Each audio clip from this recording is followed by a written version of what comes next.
Nous sommes devenus participants de la sainteté de Dieu. Nos pères nous châtiaient pour peu de jours, comme ils le trouvaient bon. Mais Dieu nous châtie pour notre bien, afin que nous participions à sa sainteté. Hébreux 12:10.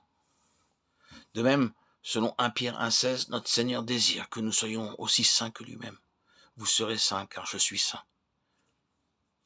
Il est dit encore dans Matthieu 5,48, soyez donc parfaits comme votre Père céleste est parfait. Nous ne pourrons jamais atteindre cette perfection et cette sainteté par les efforts humains. Tout d'abord, le Seigneur Jésus lui-même devint en sa propre personne notre sagesse, notre justice, notre sanctification, notre rédemption. 1 Corinthiens 1,30. Le Seigneur Jésus-Christ est une personne vivante qui est ressuscitée, qui veut nous posséder entièrement, afin d'être lui-même notre justice, notre sanctification, notre sagesse, notre rédemption. De cette manière, nous sommes rendus participants de sa sainteté, non par l'action de l'homme, non par notre connaissance ou par de longues prières, ni par le jeûne, ni par des souffrances que nous nous imposons, mais simplement en étant prêts à nous laisser entièrement gouverner par le Seigneur Jésus lui-même. C'est de cette seule manière que nous sommes rendus participants de sa sainteté. Mais dans ce but précis, il est nécessaire que le Seigneur nous éduque, nous discipline, nous réprimande, ou bien encore nous punisse. L'auteur de l'Épître aux Hébreux dit « Nos pères nous châtiaient pour peu de jours, comme ils le trouvaient bon. » Mais Dieu nous châtie pour notre bien, afin que nous participions à sa sainteté. Hébreux 12,10.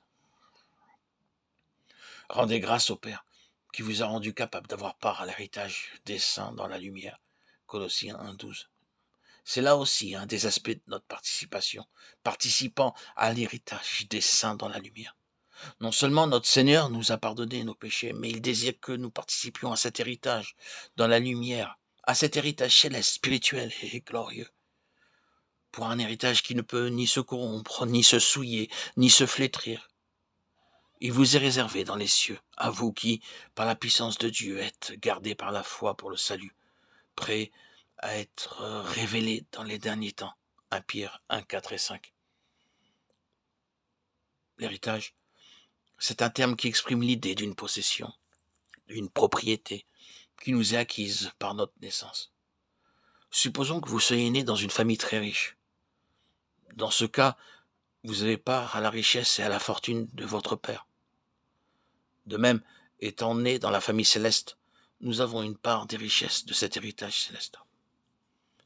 C'est par la foi que nous devons saisir et nous prévaloir de notre portion quotidienne de ces richesses célestes. Mais l'ennemi est toujours là pour nous priver et nous frustrer de cet héritage céleste. Par notre négligence, par notre mondanité, par notre cécité spirituelle. Permettez-moi de vous donner un exemple très simple à ce propos. Un de mes parents du nord des Indes était un homme extrêmement riche. Il avait de grandes possessions dans beaucoup de villages. Il avait 2 fils. L'aîné était très intelligent, mais le cadet était parfaitement stupide.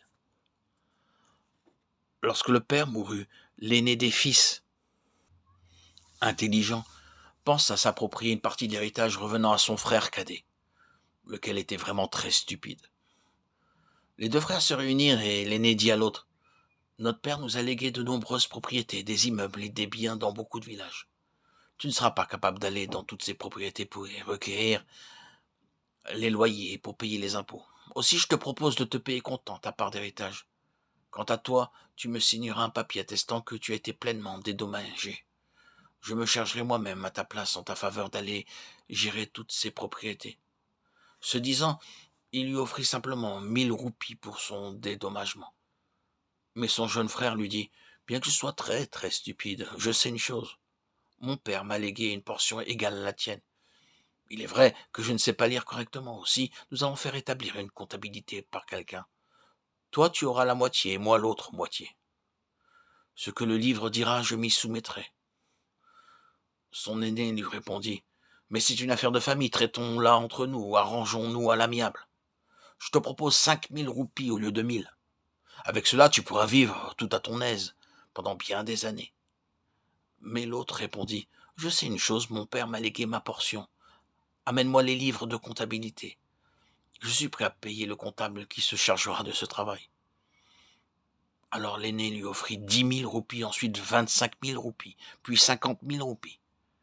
Mais le cadet persistait à répondre: « Non, ce que le livre dira, c'est cela seulement qui comptera. » Son frère lui offrit 100 000 roupies. Bien que le plus jeune ait été très stupide, néanmoins, il persistait à dire: « Mon père m'a légué une portion égale à la tienne, et cette part doit me revenir. » Chers amis, qui que vous soyez, aussi stupide que vous puissiez être, aussi fou que vous soyez, le Seigneur Jésus vous a offert une portion égale à celle de tous les autres. Chaque racheté a droit à la même portion de l'héritage. Par la foi, nous la recevons et nous nous en prévalons.